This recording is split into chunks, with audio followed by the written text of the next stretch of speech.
শেখ হাসিনা এবং তার ফ্যামিলি তাদের কোথায় কোথায় টাকা চলে গেছে তাদের বিষয়ে আজকে প্রোগ্রেস, তাদের পাচারকৃত টাকার ক্ষেত্রে কি কি মেজার নেওয়া হচ্ছে, সেই কিভাবে এই টাকাটা ট্রেস করা যায়, কোথায় কোথায় টাকাটা চলে যেতে পারে, সেই বিষয়ে আজকে আলাপ হয়েছে। মোট 11টা বড় বড় প্রতিষ্ঠান এবং ইন্ডিভিজুয়ালের, এবং ওইগুলোরও আজকে পুরো মিটিংয়ে এটার একটা পুরো চিত্র তুলে ধরা হচ্ছে। আমরা কিছু কিছু আপনাদেরকে দিব।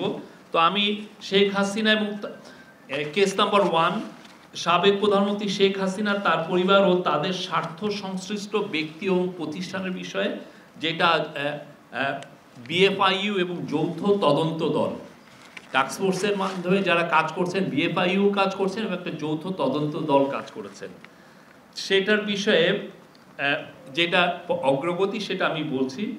2টা গোয়েন্দা প্রতিবেদন দুদকে প্রেরণ করা হয়েছে। 5.15 কোটি টাকা স্থিতি সহ 11টি ব্যাংক হিসাব অবরুদ্ধকরণ মানে ফ্রিজিং করা হয়েছে, যেটা বিএফআইইউ করেছে, এবং সকল ব্যাংক হিসাবের তথ্য দুদকে প্রেরণ করা হয়েছে।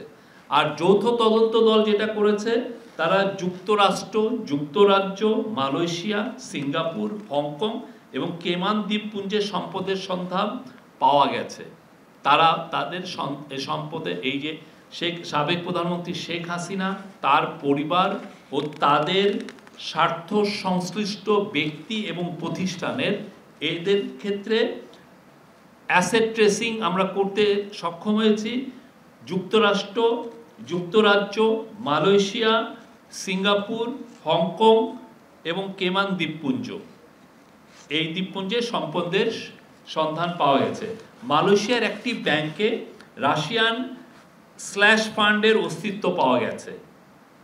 সংযুক্ত মানে ফ্রিজিং করা হয়েছে 124টা ব্যাংক অ্যাকাউন্ট, এবং এই 124টা ব্যাংক অ্যাকাউন্টের মোট হচ্ছে 635.14 কোটি টাকা। রাজুকের 1.8 মানে 1.80 কোটি টাকার দলিল মূল্যের 60 কাঠার প্লট। আপনি জানেন এটা রাজুকের মূল্য হয়তো 1.80 কোটি টাকা, কিন্তু এখন এই 60 কাঠার যে প্লট, এটা সব পূর্বাঞ্চলে, আপনার পূর্বাঞ্চলে এখন 1 কাঠারই দাম 2-3-4 কোটি টাকা, এবং 8.85 কোটি টাকা মূল্যের 10% জমি সহ 8টি ফ্ল্যাট। মামলা দায়ের বিষয় হল প্রতারণা ও জালিয়াতির অভিযোগে মোট 6টি মামলা দায়ের করা হয়েছে। 6টি কেসের তদন্ত সম্পাদন ও চার্জশিট দাখিল হয়েছে। পরিবারের 7 সদস্যকে আন্তর্জাতিক ভ্রমণে নিষেধাজ্ঞা আরোপ করা হয়েছে। এছাড়া মানে ওভারঅল যদি কেসগুলোর ডেভেলপমেন্টের কথা বলি, তাহলে বিএফআইইউ তথ্য প্রতিবেদন জয়েন্ট ইনভেস্টিগেটিভ টিমকে যেটা প্রেরণ করছে, সেটা হচ্ছে বিএফআইইউর ক্ষেত্রে 10টি কেসের গোয়েন্দা প্রতিবেদন দেওয়া হয়েছে। সকল দেশি বিদেশি ব্যাংক হিসাবে তথ্যাদি দেওয়া হয়েছে। বিদেশি বিনিয়োগ ও সম্পদ সংশ্লিষ্ট প্রাপ্ত তথ্যাদি দেওয়া হয়েছে, এবং ব্যাংক এবং বিও হিসাব অবরুদ্ধকরণ মানে ফ্রিজিং করা হয়েছে 1374টি ব্যাংক হিসাব, এর 614.18 কোটি টাকা, যা 614.18 কোটি টাকা, আর 188টা বিও হিসাবের 15.50 কোটি টাকার শেয়ার। আর যৌথ তদন্ত দল জয়েন্ট ইনভেস্টিগেটিভ টিম, এরা আইনি প্রক্রিয়া নিয়েছে। 4টি কেস ইতিপূর্বে রুজুকৃত মামলা তদন্তাধীন, তার মধ্যে সাবেক প্রধানমন্ত্রী আছেন। 84 জন অভিযুক্তদের বিদেশ ভ্রমণে নিষেধাজ্ঞা আরোপ করা হয়েছে। অভিযুক্তদের নামে বিভিন্ন দেশের সম্পদ ও বিনিয়োগের তথ্য উদ্ঘাটন, ট্রেসিং, ব্যাংক হিসাব ও সম্পদ অবরুদ্ধকরণ ও সংযুতিকরণ, যেটা ফ্রিজিং ও অ্যাটাচিং করা হয়েছে, সেটা হচ্ছে যে তার পরিমাণ হচ্ছে 1817.73 কোটি টাকার দেশীয় সম্পদ ফ্রিজিং করা হয়েছে, এবং অবরুদ্ধ ব্যাংক হিসাবে স্থিতি 872.24 কোটি টাকা, যা এটা স্থিতি করা হয়েছে। আর শেয়ার অবরুদ্ধ করা হয়েছে 19.9 ৬৮,০০০ কোটি টাকার শেয়ার অবরুদ্ধ করা হয়েছে। আর 124.67 মিলিয়ন মার্কিন ডলার এবং 3.79 মিলিয়ন পাউন্ড এবং 11.75 মিলিয়ন ইউরো মূল্যের সম্পদ ক্রোকের আদেশ দেওয়া হয়েছে। আপনারা জানেন যে এটা নিয়ে সেন্ট্রাল ব্যাংকের গভর্নর স্পেশালি কাজ করছেন, অ্যান্টি করাপশন কমিশনও এটা নিয়ে কাজ করছেন। সেন্ট্রাল ব্যাংকের গভর্নর এই 15 বা 16 তারিখে উনি লন্ডনে যাবেন। লন্ডনে যে ওইখানে অনেকগুলো ল ফার্মের সাথে কথা বলবেন, ওইখানে এই সংক্রান্ত যারা যারা কাজ করছেন তাদের সাথে ওনারা বৈঠক করবেন এবং অল পার্টি পার্লামেন্ট গ্রুপ ইউকের আপনি জানেন কমন্স সভার ওইখানে উনি কথা বলবেন এবং ওই ইয়েতে আমরা সেন্ট্রাল ব্যাংকের থেকে মানে ইন্টারিম গভর্নমেন্টের তরফ থেকে বলা হবে যে যাদের টাকাটা ওইখানে আমরা জানছি যে ওইখানে চলে গেছে, তো সেই ক্ষেত্রে তাদের টাকার বিষয়ে যাতে ওই সম্পদগুলো যেগুলো ট্রেসিং করা হয়েছে সেই সম্পদগুলো যেন ফ্রোজেন করা হয়, টাকা এবং সম্পদ, এইটার বিষয়ে আমরা তাদের সাহায্য চাব। এই আর একটা হচ্ছে 11টা গ্রুপের মধ্যে একটা বিষয়ে আমি আর একটা গ্রুপের বিষয়ে বলি। সাইফুজ্জামান চৌধুরী ও তার স্বার্থ সংশ্লিষ্ট ব্যক্তি এবং প্রতিষ্ঠান সমূহ।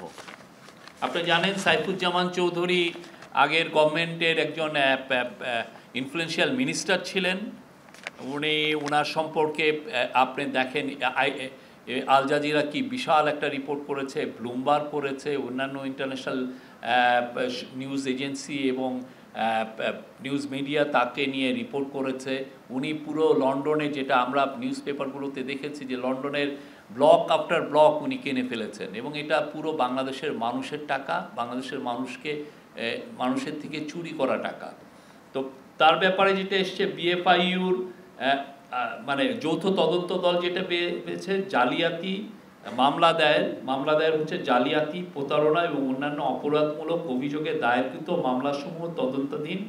কর ফাঁকি দেওয়ার অভিযোগে এনবিআর এর 11টি মামলা তার বিরুদ্ধে তদন্ত হচ্ছে। আদালত কর্তৃক অ্যাটাচ করা হয়েছে হলো 20 কোটি টাকার মূল্যমানের 4টি সম্পত্তি অ্যাটাচ করা হয়েছে, 2টি ফ্ল্যাট এবং 31,594.39 ডেসিমেল সম্পত্তি সংযুক্তির জন্য আদালতে আবেদন করা হয়েছে। আদালত কর্তৃক ফ্রিজিং হয়েছে হচ্ছে 29টি ব্যাংক অ্যাকাউন্ট, এটা ফ্রোজেন হয়েছে, যার মোট ব্যালেন্স ছিল 5.27 কোটি টাকা এবং তার শেয়ার ছিল 102.85 কোটি টাকার শেয়ার। আর MLAR পেরোড মানে এটা নিয়ে আমরা বিদেশে আমরা জানিয়েছি এই ওর সম্পত্তির বিষয়ে, সেটা হচ্ছে যে UAE-তে মানে ইউনাইটেড আরব আমিরাতে তার 228টি, যুক্তরাষ্ট্রের 7টি এবং যুক্তরাজ্য মানে ইংল্যান্ডে ইউনাইটেড কিংডমে 343টি সম্পত্তি সংযুক্তির জন্য আমরা বলেছি এবং এই 3টি এই বিষয়ে তাকে এই জানানোটাই আমরা যেটা হলো পররাষ্ট্র মন্ত্রণালয়ের মাধ্যমে পাঠানো হয়েছে এবং 2 জন ব্যক্তির আন্তর্জাতিক ভ্রমণে নিষেধাজ্ঞা আরোপ করা হয়েছে। এটা ছিল এটা। আমরা আরও এর বিষয়ে আরও আপনাদেরকে আরও ডিটেলস দিব। এটার আমরা এইখান থেকে কিছু কিছু যেগুলো বুলেট পয়েন্টগুলো সেগুলো ইম্পর্টেন্ট পয়েন্টগুলো আপনাদেরকে আমরা খুব শীঘ্রই এটা আমরা ইয়েতে পাঠাচ্ছি। শেখ হাসিনার যে বিষয়টা আসছে সেটা হচ্ছে যে শেখ হাসিনা, তার পরিবার, তাদের স্বার্থ সংশ্লিষ্ট ব্যক্তি ও প্রতিষ্ঠান।